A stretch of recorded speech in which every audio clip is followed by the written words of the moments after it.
Hello dear students, ਬੇਟੇ ਅੱਜ ਆਪਾਂ 9th ਕਲਾਸ ਦਾ ਚੈਪਟਰ 5 ਸਟਾਰਟ ਕਰਨਾ ਹੈ, which is the fundamental unit of life. Fundamental unit of life ਦੀ ਮੁੱਢਲੀ ਯੂਨਿਟ ਕਿਹੜੀ ਹੈ ਜਿਸ 'ਤੇ ਸਾਡੀ ਲਾਈਫ ਚੱਲਦੀ ਹੈ। ਤੁਹਾਨੂੰ ਇੱਥੇ ਮੈਂ ਬਰੀਫਲੀ ਹੀ ਦੱਸਾਂਗੇ। ਉਸ ਯੂਨਿਟ ਦਾ ਨਾਮ ਹੈ ਸੈੱਲ। ਪਹਿਲਾਂ ਇਸ ਚੈਪਟਰ ਦਾ ਨਾਮ ਵੀ ਸੈੱਲ ਹੁੰਦਾ ਸੀ ਅਤੇ ਹੁਣ ਇਸ ਦਾ ਨਵੀਂ ਬੁੱਕ ਦੇ ਵਿੱਚ ਜਿਹੜਾ ਨੇਮ ਹੈ ਉਹ ਬਦਲ ਦਿੱਤਾ, ਦੀ ਫੰਡਾਮੈਂਟਲ ਯੂਨਿਟ ਆਫ ਲਾਈਫ। ਇਹ ਹੈ ਸੈੱਲ। ਸੈੱਲ ਦੀ ਡੈਫੀਨੇਸ਼ਨ ਹੋਰ ਵੀ ਹੈ। It is the structural and functional unit of life. It is the structural and functional unit of life. ਇਹਦੇ ਕਰਕੇ ਹੀ ਸਾਡੀ ਸਟਰਕਚਰ ਹੈ, ਮਤਲਬ ਹਰੇਕ ਆਰਗੇਨਿਜ਼ਮ ਦੀ, ਲਿਵਿੰਗ ਆਰਗੇਨਿਜ਼ਮ ਦੀ ਸ਼ੇਪ ਬਣੀ ਹੋਈ ਹੈ। ਮਨੁੱਖ ਦੀ ਸਾਰੀ ਬਾਡੀ ਕਰੋੜਾਂ ਸੈੱਲਾਂ ਤੋਂ ਬਣੀ ਹੋਈ ਹੈ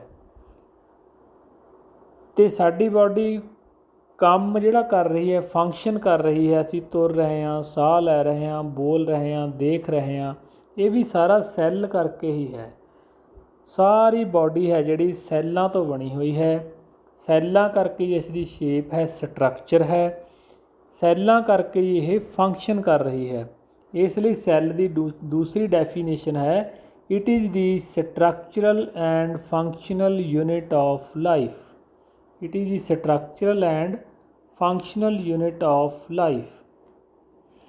ਸੋ ਇਹ ਸੀ ਸੈੱਲ ਦੀ ਡੈਫੀਨੇਸ਼ਨ। ਅਤੇ ਇਸ ਨੂੰ ਇੱਥੇ ਬੁੱਕ ਦੇ ਵਿੱਚ ਕੀ ਕਿਹਾ ਗਿਆ ਹੈ? Fundamental unit of life. Life ਦੀ ਮੁੱਢਲੀ ਯੂਨਿਟ, ਜਾਂ ਇਸ ਦੀ ਡੈਫੀਨੇਸ਼ਨ ਕੀ ਹੈ cell the? The structural and functional unit of life. What are the living organisms made up of. Living organisms ਕਿਸ ਦੇ ਬਣੇ ਹੁੰਦੇ ਹਨ? ਤੁਹਾਨੂੰ ਸਮਝ ਹੀ ਆ ਗਿਆ ਹੁਣ ਕਿਸ ਤੋਂ ਬਣੇ ਹੁੰਦੇ ਹਨ? ਸੈੱਲ ਤੋਂ। ਕਿਸ ਤਰ੍ਹਾਂ ਬਣੇ ਹੁੰਦੇ ਹਨ, ਇਸ ਲਈ ਇੱਕ ਐਗਜ਼ਾਮਪਲ ਇੱਥੇ ਦਿੱਤੀ ਗਈ ਹੈ। Let us take A small piece of onion valve. ਪਿਆਜ਼ ਦਾ ਇੱਕ ਪੀਸ ਲੈ ਲਓ। with the help of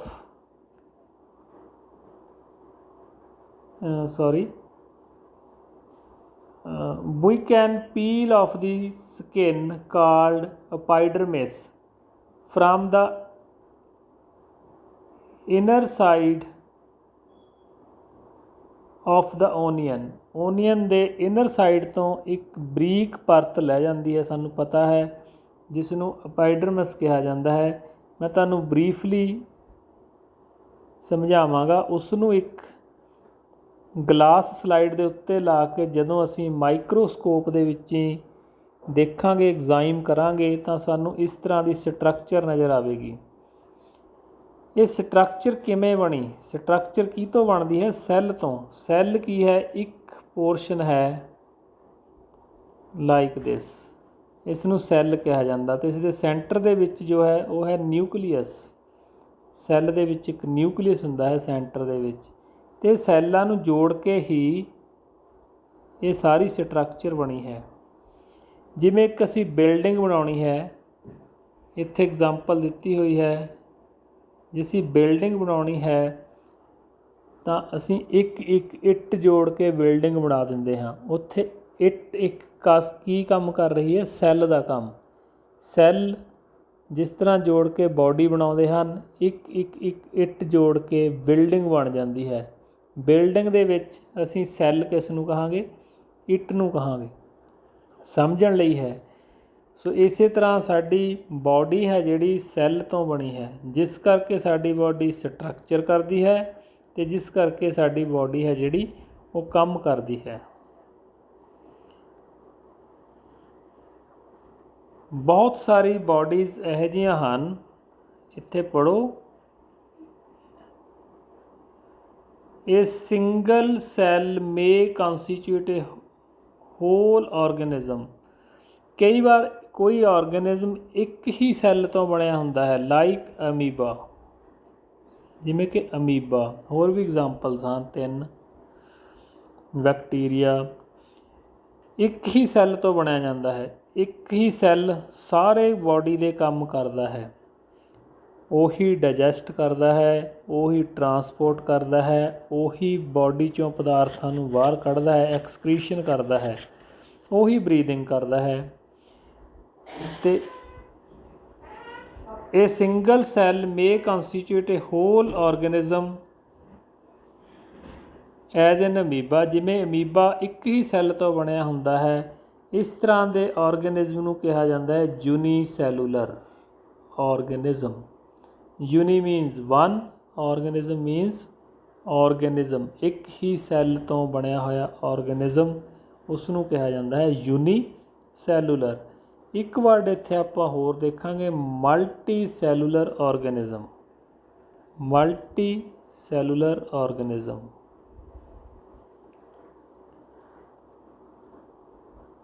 on the other hand, ਦੂਸਰੀ ਸਾਈਡ 'ਤੇ ਮੈਨੀ ਸੈੱਲ, ਬਹੁਤ ਸਾਰੇ cell group together in a single body. ਇੱਕ ਸਿੰਗਲ ਬਾਡੀ ਦੇ ਵਿੱਚ ਕਈ ਤਰ੍ਹਾਂ ਦੇ ਗਰੁੱਪਾਂ ਦੇ ਸੈੱਲ ਬਣ ਜਾਂਦੇ ਹਨ। ਜਿਵੇਂ ਹਿਊਮਨ ਦੇ ਵਿੱਚ ਹੈ, ਡਾਈਜੈਸਟਿਵ ਸਿਸਟਮ ਹੋਰ ਹੈ, ਟਰਾਂਸਪੋਰਟਿੰਗ ਸਿਸਟਮ ਹੋਰ ਹੈ, ਅਤੇ ਇਸ ਤਰ੍ਹਾਂ ਦੇ ਵੇਰੀਅਸ ਪਾਰਟ ਸਾਡੇ ਬਣੇ ਹੋਏ ਹਨ। So these are called multi cellular organism. ਉਹ ਔਰਗੈਨਿਜ਼ਮ ਜਿਹੜੇ ਇੱਕ ਹੀ ਸੈੱਲ ਤੋਂ ਬਣਦੇ ਹਨ, ਦੇ ਆਰ ਕਾਲਡ ਯੂਨੀਸੈਲੂਲਰ ਔਰਗੈਨਿਜ਼ਮ। ਜਿਹੜੇ ਡਿਫਰੈਂਟ ਸੈੱਲਸ ਤੋਂ ਬਣਦੇ ਹਨ, they are called multi cellular organism. ਉਹਨਾਂ ਨੂੰ ਮਲਟੀ ਸੈਲੂਲਰ ਔਰਗੈਨਿਜ਼ਮ ਕਿਹਾ ਜਾਂਦਾ ਹੈ। ਇੱਕ ਇਹ ਵਾਲੀ ਡੈਫੀਨੇਸ਼ਨ ਯਾਦ ਕਰਨੀ ਹੈ। ਇੱਥੇ ਸਾਡੀ ਬਾਡੀ ਦੇ ਕੁਝ ਸੈੱਲ ਦਿਖਾਏ ਵੀ ਗਏ ਹਨ ਫਿਗਰ ਦੇ ਵਿੱਚ। Various cells from of human body. ਇੱਕ ਇੱਕ ਵਰਡ ਨਹੀਂ ਪੜ੍ਹਾਂਗੇ ਚੈਪਟਰ ਦਾ, ਤੁਹਾਨੂੰ ਮੈਂ ਬਰੀਫਲੀ ਐਕਸਪਲੇਨ ਕਰ ਰਿਹਾ। ਸਾਡੀ ਬਾਡੀ ਦੇ ਵਿੱਚ ਬਲੱਡ ਸੈੱਲ ਵੀ ਹਨ, ਮਸਲ ਸੈੱਲ ਵੀ ਹਨ, ਜਿਨ੍ਹਾਂ ਦੇ ਮਸਲ ਬਣਦੇ ਹਨ। ਜਿਹੜੇ ਸੈੱਲ ਇਕੱਠੇ ਹੋ ਕੇ ਮਸਲ ਬਣਾ ਦਿੰਦੇ ਹਨ, ਉਹਨਾਂ ਸੈੱਲਾਂ ਨੂੰ ਮਸਲ ਸੈੱਲ ਕਿਹਾ ਜਾਂਦਾ ਹੈ। ਜਿਨ੍ਹਾਂ ਤੋਂ ਬਲੱਡ ਬਣਦਾ ਹੈ, ਉਹ ਬਲੱਡ ਸੈੱਲ ਹਨ। ਬੋਨ ਸੈੱਲ, ਜਿਹੜੇ ਸੈੱਲਾਂ ਤੋਂ ਇੱਕ ਹੱਡੀ ਕ੍ਰੀਏਟ ਹੁੰਦੀ ਹੈ, ਇਕੱਠੇ ਹੋ ਕੇ ਇੱਕ ਹੱਡੀ ਬਣਾ ਦਿੰਦੇ ਹਨ। ਸਿਮਿਲਰਲੀ ਨਰਵ ਸੈੱਲ, ਇਸ ਨੂੰ ਨਿਊਰੋਨ ਵੀ ਕਿਹਾ ਜਾਂਦਾ ਹੈ। ਨਰਵ ਸੈੱਲ ਜਿਹੜੇ ਬ੍ਰੇਨ ਤੱਕ ਮੈਸੇਜ ਲੈ ਕੇ ਜਾਂਦੇ ਹਨ। ਜਦੋਂ ਵੀ ਅਸੀਂ ਕਿਸੇ ਗਰਮ ਚੀਜ਼ ਨੂੰ ਜਾਂ ਠੰਡੀ ਚੀਜ਼ ਨੂੰ ਟੱਚ ਕਰਦੇ ਹਾਂ, ਜਾਂ ਇੱਕਦਮ ਸਾਡਾ ਹੱਥ ਗਰਮ ਚੀਜ਼ ਨੂੰ ਲੱਗ ਜਾਵੇ, ਤਾਂ ਤੁਰੰਤ ਹੀ ਮੈਸੇਜ ਬ੍ਰੇਨ ਕੋਲ ਜਾਂਦਾ ਹੈ ਅਤੇ ਬ੍ਰੇਨ ਐਕਸ਼ਨ ਕਰਵਾ ਦਿੰਦਾ ਹੈ। ਅਸੀਂ ਹੱਥ ਚੱਕ ਲੈਂਦੇ ਹਾਂ, ਜਾਂ ਸਾਡੇ ਕਿਤੇ ਵੀ ਕੋਈ ਤਿੱਖੀ ਚੀਜ਼ ਲੱਗ ਜਾਵੇ ਤਾਂ ਤੁਰੰਤ ਹੀ ਮੈਸੇਜ ਬ੍ਰੇਨ ਕੋਲ ਜਾਂਦਾ ਹੈ ਅਤੇ ਅਸੀਂ ਉਸ ਜਗ੍ਹਾ 'ਤੇ ਹੱਥ ਲਗਾਉਂਦੇ ਹਾਂ। ਉਹ ਜਿਹੜਾ ਸੈੱਲ ਹੈ ਜੋ ਮੈਸੇਜ ਲੈ ਕੇ ਜਾਂਦਾ ਹੈ, that cell is called nerve cell. ਜਿੰਨਾ ਸਾਡੀ ਬਾਡੀ ਦਾ ਨਰਵਸ ਸਿਸਟਮ ਹੈ, 10th ਦੇ ਵਿੱਚ ਬੜੇ ਹੀ ਵਿਸਤਾਰ ਨਾਲ, ਬੜੇ ਹੀ ਡਿਟੇਲ ਨਾਲ ਇਹ ਪੜ੍ਹਨਾ ਹੈ। ਇਸ ਤਰ੍ਹਾਂ ਦੇ ਕਿੰਨੇ ਹੀ ਸੈੱਲ ਹਨ। ਸਪਰਮ ਸੈੱਲ ਹਨ, ਓਵਮ ਸੈੱਲ ਹਨ, ਫੈਟ ਸੈੱਲ ਹਨ, ਬਲੱਡ ਸੈੱਲ ਹਨ, ਮਸਲ ਸੈੱਲ ਹਨ, ਬੋਨ ਸੈੱਲ ਹਨ, ਨਰਵ ਸੈੱਲ ਹਨ। ਜਿਹੜੀ ਮਨੁੱਖ ਦੀ ਬਾਡੀ ਹੈ, ਇਹ 'ਚ ਹੁਣ ਕਿੰਨੇ ਹੀ ਤਰ੍ਹਾਂ ਦੇ ਸੈੱਲ ਹੋ ਗਏ। ਮਸਲ ਵੀ ਨੇ, ਬੋਨਸ ਵੀ ਨੇ, ਬਲੱਡ ਵੀ ਹੈ। This is multi cellular organism. ਇਸ ਤਰ੍ਹਾਂ ਦੇ ਔਰਗੈਨਿਜ਼ਮ ਨੂੰ ਕਿਹਾ ਜਾਂਦਾ ਮਲਟੀ ਸੈਲੂਲਰ ਔਰਗੈਨਿਜ਼ਮ।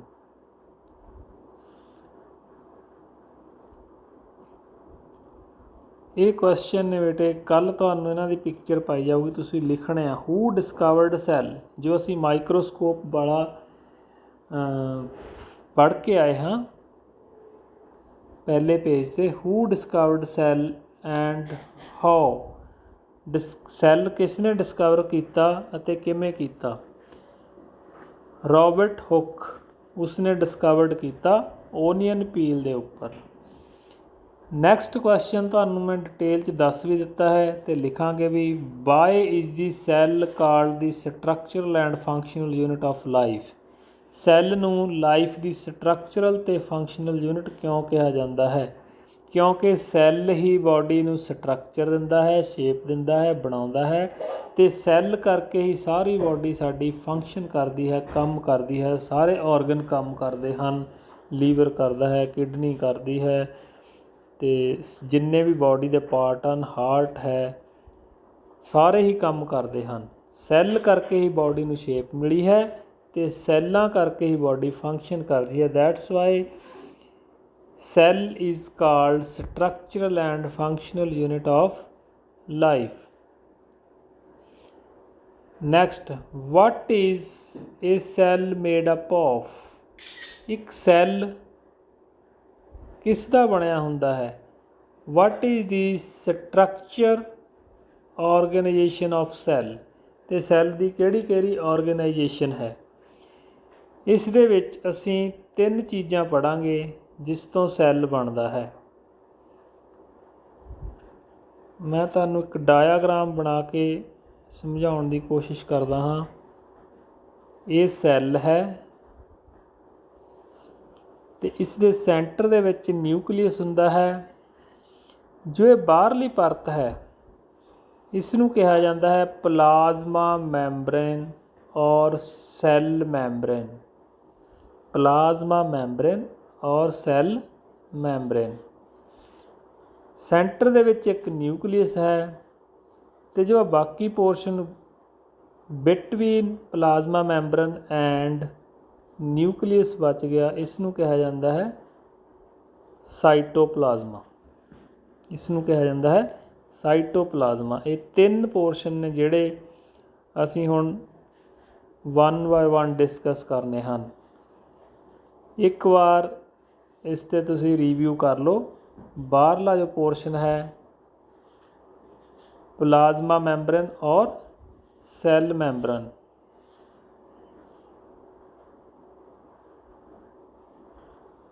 ਅਤੇ ਪਲਾਂਟ ਸੈੱਲ ਦੇ ਵਿੱਚ ਇਸ ਨੂੰ ਸੈੱਲ ਵਾਲ ਕਿਹਾ ਜਾਂਦਾ ਹੈ। ਅਤੇ ਸੈਂਟਰ ਵਿੱਚ ਕੀ ਹੈ? ਨਿਊਕਲੀਅਸ। ਅਤੇ ਜੋ ਨਿਊਕਲੀਅਸ ਅਤੇ ਸੈੱਲ ਵਾਲ ਦੇ ਵਿਚਕਾਰ ਹੈ ਦੈਟ ਇਜ਼ ਕਾਲਡ ਸਾਈਟੋਪਲਾਜ਼ਮਾ। ਥੋੜ੍ਹਾ ਇਸ ਬਾਰੇ ਇਨਫੋਰਮੇਸ਼ਨ ਤੁਸੀਂ ਲੈਣੀ ਹੈ ਜੋ ਤੁਹਾਡੇ 10th ਦੇ ਵਿੱਚ ਜਾ ਕੇ ਸਾਰੀ ਕੰਮ ਆਏਗੀ। ਸਭ ਤੋਂ ਪਹਿਲਾ ਪੋਰਸ਼ਨ ਅਸੀਂ ਪੜ੍ਹਦੇ ਹਾਂ ਪਲਾਜ਼ਮਾ ਮੈਂਬਰੇਨ, ਜੋ ਬਾਹਰਲੀ ਪਰਤ ਹੈ ਸੈੱਲ ਦੀ। ਦਿਸ ਵਨ, ਜਿਹੜੀ ਬਾਹਰਲੀ ਪਰਤ ਹੈ। ਸੈਂਟਰ 'ਚ ਨਿਊਕਲੀਅਸ ਅਤੇ ਬਾਕੀ ਸਾਰਾ ਸਾਈਟੋਪਲਾਜ਼ਮਾ। ਬਾਹਰਲੀ ਪੜ੍ਹਨ ਲੱਗ ਰਹੇ ਹਾਂ। This is the outer most covering of the cell.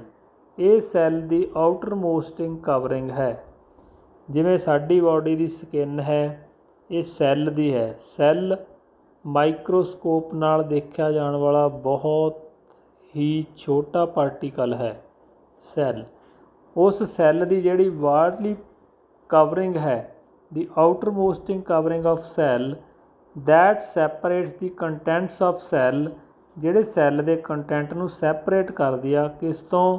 From its external environment. ਇੱਕ ਬਾਹਰ ਐਕਸਟਰਨਲ ਇਨਵਾਇਰਨਮੈਂਟ ਆ, ਜਿਵੇਂ ਸਾਡੀ ਚਮੜੀ ਸੈਪਰੇਟ ਕਰਦੀ ਆ ਸਾਡੀ ਬਾਡੀ ਨੂੰ ਬਾਹਰਲੇ ਇਨਵਾਇਰਨਮੈਂਟ ਤੋਂ। ਇਸੇ ਤਰ੍ਹਾਂ ਸੈੱਲ ਦੀ ਜਿਹੜੀ ਪਲਾਜ਼ਮਾ ਮੈਂਬਰੇਨ ਆ, ਇਹ ਸੈੱਲ ਦੇ ਕੰਟੈਂਟਸ ਨੂੰ ਬਾਹਰਲੇ ਇਨਵਾਇਰਨਮੈਂਟ ਤੋਂ ਡਿਸਕਨੈਕਟ ਕਰਦੀ ਹੈ। ਦੀ plasma membrane allows or permit the entry and exit of some material in and out of the cell. Plasma membrane ਹੀ ਕਿਸੇ ਚੀਜ਼ ਨੂੰ ਵਿੱਚ ਐਂਟਰ ਕਰਨ ਦੀ ਅਤੇ ਕਿਸੇ ਚੀਜ਼ ਨੂੰ ਬਾਹਰ ਨਿਕਲਣ ਦੀ, ਐਗਜ਼ਿਟ ਹੋਣ ਦੀ ਪਰਮਿਸ਼ਨ ਦਿੰਦੀ ਹੈ। ਛੋਟੀ ਜਿਹੀ ਐਗਜ਼ਾਮਪਲ, ਜੇ ਸੈੱਲ ਦੇ ਵਿੱਚ ਆਕਸੀਜਨ ਘੱਟ ਹੈ ਅਤੇ ਬਾਹਰ ਬਾਡੀ 'ਚ ਆਕਸੀਜਨ ਵੱਧ ਹੈ ਤਾਂ ਇਹ ਆਕਸੀਜਨ ਬਾਹਰੋਂ ਅੰਦਰ ਨੂੰ ਮੂਵ ਕਰੇਗੀ। ਜਦੋਂ ਅੰਦਰ ਕਾਰਬਨ ਵੱਧ ਗਈ ਯੂਜ਼ ਹੋਣ ਤੋਂ ਬਾਅਦ, ਫਿਰ ਬਾਹਰ ਘੱਟ ਗਈ ਅਤੇ ਕਾਰਬਨ ਬਾਹਰ ਨੂੰ ਮੂਵ ਕਰੂਗੀ।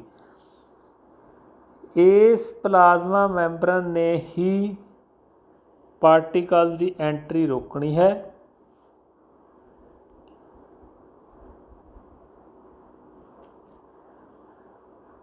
ਅੰਡਰਲਾਈਨ ਕਰ ਰਹੇ ਹਾਂ ਜੀ। ਦੀ ਪਲਾਜ਼ਮਾ ਮੈਂਬਰੇਨ ਅਲਾਉਜ਼ ਔਰ ਪਰਮਿਟਸ ਅਲਾਉਜ਼ ਆਗਿਆ ਦੇਣਾ, ਪਰਮਿਟ ਵੀ ਆਗਿਆ ਦੇਣਾ। ਕਿਹਨੂੰ ਆਗਿਆ ਦਿੰਦਾ ਹੈ? ਦੀ entry and exit of some material in and out of the cell, cell ਦੇ ਅੰਦਰ ਜਾਣ ਲਈ ਅਤੇ ਸੈੱਲ 'ਚੋਂ ਬਾਹਰ ਆਉਣ ਲਈ ਇਹੀ ਸਾਰਾ ਫੰਕਸ਼ਨ ਕਰਦੀ ਹੈ ਪਲਾਜ਼ਮਾ ਮੈਂਬਰਨ।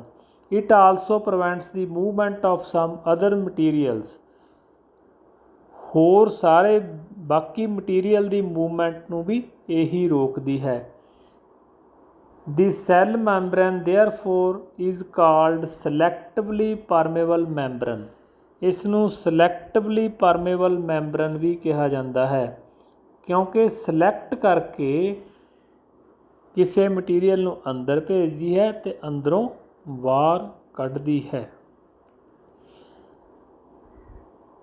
ਕਿਸ ਤਰ੍ਹਾਂ ਕੱਢਦੀ ਹੈ? Some substances like carbon dioxide or oxygen can move across the cell membrane by the process of called diffusion. Carbon dioxide ਅਤੇ ਆਕਸੀਜਨ ਦਾ ਸੈੱਲ ਦੇ ਵਿੱਚ ਮੂਵ ਕਰਨਾ, ਭਾਵੇਂ ਬਾਹਰੋਂ ਅੰਦਰ ਜਾਵੇ ਜਾਂ ਅੰਦਰੋਂ ਬਾਹਰ ਆਵੇ, ਇਸ ਪ੍ਰੋਸੈਸ ਨੂੰ ਕਿਹਾ ਜਾਂਦਾ ਹੈ ਡਿਫਿਊਜ਼ਨ। ਡਿਫਿਊਜ਼ਨ ਕਦੋਂ ਜਾਂਦੀ ਹੈ? We have studied the process of diffusion in earlier chapters. We saw that there are spontaneous movement of the substance, ਕੋਈ ਸਬਸਟਾਂਸ ਦੀ ਮੂਵਮੈਂਟ ਕਿੱਧਰੋਂ ਹੁੰਦੀ ਹੈ? From the region of high concentration to the region where it is concentration is low, ਵੱਧ concentration ਤੋਂ ਵੱਧ ਮਾਤਰਾ ਤੋਂ ਘੱਟ ਵੱਲ ਨੂੰ ਜਾਂਦੀ ਹੈ। ਜੇ ਆਕਸੀਜਨ ਸੈੱਲ ਦੇ ਬਾਹਰ ਜ਼ਿਆਦਾ ਹੈ, ਅੰਦਰ ਘੱਟ ਹੈ, ਤਾਂ ਅੰਦਰ ਨੂੰ ਜਾਵੇਗੀ। ਜੇ ਅੰਦਰ ਆਕਸੀਜਨ ਜ਼ਿਆਦਾ ਹੈ, ਬਾਹਰ ਘੱਟ ਹੈ ਸੈੱਲ ਦੇ, ਤਾਂ ਸੈੱਲ ਤੋਂ ਬਾਹਰ ਨੂੰ ਆਵੇਗੀ। ਜਿਵੇਂ ਪਾਣੀ high level to low level ਜਾਂਦਾ, ਇਸੇ ਤਰ੍ਹਾਂ ਸੈੱਲ ਦੇ ਵਿੱਚ ਮੂਵਮੈਂਟ ਹੁੰਦੀ ਆ। ਕਰਦਾ ਕੌਣ ਹੈ? ਜੋ ਸਭ ਤੋਂ ਪਹਿਲਾ ਸਟੈਪ ਚੱਕਿਆ ਹੈ ਬਾਹਰਲੀ, ਜਿਸ ਨੂੰ ਕਿਹਾ ਜਾਂਦਾ ਹੈ ਪਲਾਜ਼ਮਾ ਮੈਂਬਰਨ ਲੇਅਰ, ਪਲਾਜ਼ਮਾ ਮੈਂਬਰਨ ਜਾਂ ਸੈੱਲ ਮੈਂਬਰਨ। ਇਹ ਸਾਰਾ ਐਵੇਂ ਰਿਪੀਟ ਕਰਿਆ ਹੈ ਬੇਟੇ। What happens in cell, for example ਜੋ ਮੈਂ ਦੇ ਕੇ ਹਟਿਆ, ਸਮ ਸਬਸਟਾਂਸ ਕਾਰਬਨ ਡਾਈਆਕਸਾਈਡ ਵਿੱਚ ਹੀ ਸੈਲੂਲਰ ਵੇਸਟ, ਜਿਹੜੀ ਅੰਦਰ ਪ੍ਰੋਡਿਊਸ ਹੁੰਦੀ ਹੈ ਵੇਸਟ ਦੇ ਤੌਰ 'ਤੇ, required to be excreted out by the cell, ਇਸ ਨੂੰ ਸੈੱਲ ਬਾਹਰ ਕੱਢ ਦਿੰਦੇ ਹਨ। ਇਨ ਦਾ ਸੈੱਲ ਦੀ ਐਕਸਟਰਨਲ ਇਨਵਾਇਰਨਮੈਂਟ ਦੀ concentration of carbon dioxide is low, ਬਾਹਰ ਕਾਰਬਨ ਡਾਈਆਕਸਾਈਡ ਘੱਟ ਜਾਂਦੀ ਹੈ as compared to that inside, ਅੰਦਰ ਨਾਲੋਂ। As soon as the difference of concentration of carbon dioxide inside and outside the cell, different 'ਤੇ depend ਕਰਦਾ ਹੈ ਕਿ ਕਾਰਬਨ ਡਾਈਆਕਸਾਈਡ ਅੰਦਰ ਜਾਣੀ ਹੈ ਜਾਂ ਬਾਹਰ ਜਾਣੀ ਹੈ। ਇਹ ਕਿੱਧਰੋਂ ਕਿੱਧਰ ਨੂੰ ਜਾਂਦੀ ਹੈ? From the region of high concentration to the region of low concentration. Region means area, ਥਾਂ, ਵੱਧ ਕੰਸਨਟ੍ਰੇਸ਼ਨ ਵਾਲੀ ਥਾਂ ਤੋਂ ਘੱਟ ਵੱਲ ਨੂੰ ਜਾਂਦੀ ਹੈ। ਜੇਕਰ ਕਾਰਬਨ ਡਾਈਆਕਸਾਈਡ ਦੀ ਥਾਂ 'ਤੇ ਵਾਟਰ ਦੀ ਗੱਲ ਕਰੀਏ, ਵਾਟਰ ਵੀ ਜੇਕਰ ਬਾਹਰ ਵਾਟਰ ਵੱਧ ਹੈ ਤਾਂ ਸੈੱਲ ਦੇ ਅੰਦਰ ਜਾਵੇਗਾ, ਜੇਕਰ ਅੰਦਰ ਵਾਟਰ ਵੱਧ ਹੈ ਤਾਂ ਸੈੱਲ ਤੋਂ ਬਾਹਰ ਜਾਵੇਗਾ। ਮੂਵਮੈਂਟ ਆਫ ਵਾਟਰ ਜਦੋਂ ਹੁੰਦੀ ਹੈ ਤਾਂ ਉਸ ਡਿਫਿਊਜ਼ਨ ਨੂੰ ਕੀ ਕਹਿੰਦੇ ਹਨ? Osmosis. Osmosis, this is called ਓਸਮੋਸਿਸ।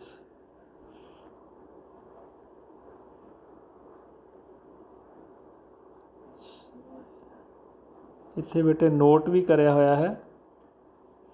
The movement of water across plasma membrane is also